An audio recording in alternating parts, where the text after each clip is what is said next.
let's make a flower. Let's make a daisy-like flower.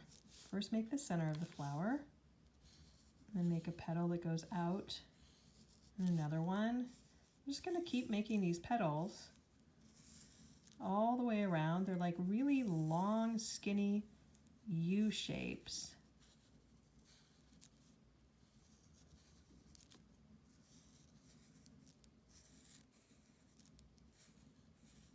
Until it's filled up. It doesn't matter if it goes into the middle. In fact, I can add dots to the middle to make it look like I did that intentionally. And now let's draw a stem, and let's give this daisy some leaves.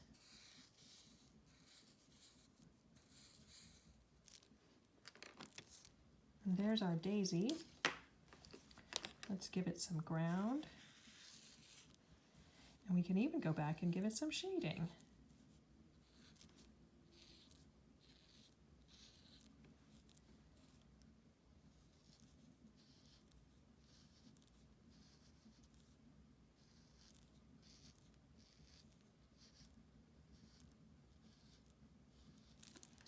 And if we want, if you have color,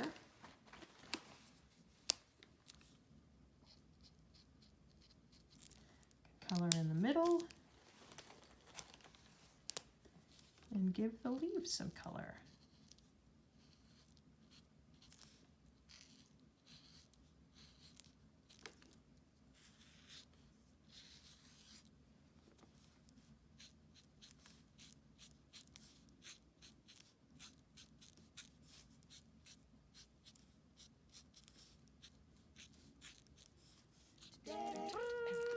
Here's our daisy.